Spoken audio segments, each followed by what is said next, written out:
ब्रेकनंतर आपल्या सर्वांचं पुन्हा एकदा स्वागत।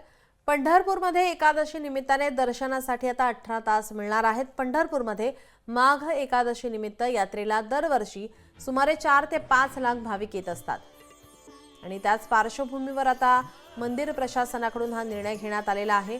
सर्वांना दर्शन मिळावं यासाठी आता या तासांमध्ये आता वाढ करण्यात आलेली आहे। दर्शनासाठी 18 तास आता मिळणार आहे। सुलभ आणि जलद दर्शनासाठी प्राधान्य देण्यात येणार आहे।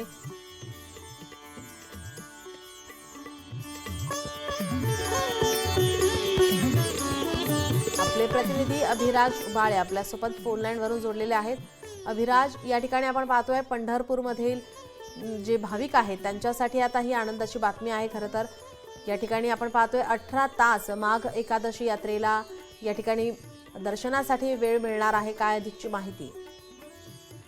नक्कीच निलम, उद्या माघ यात्रेचा सोहळा पार पडतोय आणि त्यासाठी पंढरपूरमध्ये आज दशमीच्या दिवशी जवळपास 3 लाख भाविक दाखल झालेले आहेत आणि भाविकांना सुलभ आणि सहज दर्शन मिळावं यासाठी मंदिर समितीने पहाटे 6 वाजल्यापासून रात्री 12 वाजेपर्यंत विठुरायाच्या पदस्पर्श दर्शन आणि मुखदर्शनाची सोय केलेली आहे। त्याचप्रमाणे दर्शन रांगेमध्ये देखील भाविकांना कुठलाही त्रास होऊ नये यासाठी त्यांना चहा, पाणी, फराळ आणि नाश्त्याची सोय देखील मंदिर समितीने यावर्षी केलेली आहे। एकंदरीतच आज दशमीच्या दिवशी मोठ्या प्रमाणात भाविक पंढरपूरमध्ये दाखल झालेले आहेत। आज जवळपास विठुरायाच्या पदस्पर्श दर्शनाला भाविकांना 12 ते 13 तासांचा अवधी लागतोय आणि चंद्रभागेमध्ये दूषित पाणी आलं होतं याची बातमी आपण दाखवली होती। त्यानंतर प्रशासन खडबडून जागे झालं आणि आता पंढरपूरच्या चंद्रभागा नदीमध्ये पंढरपूरच्या बंधाऱ्यातून पाणी सोडल्याने आता स्वच्छ आणि निर्मळ पाण्यामध्ये भाविकांना पवित्र स्नान करता येत आहे आणि भाविक त्यामुळे देखील खुश आहेत। एकंदरीतच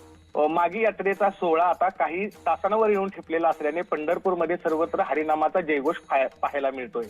नीलम, धन्यवाद अभिराज आपण दिलेल्या सविस्तर माहितीसाठी।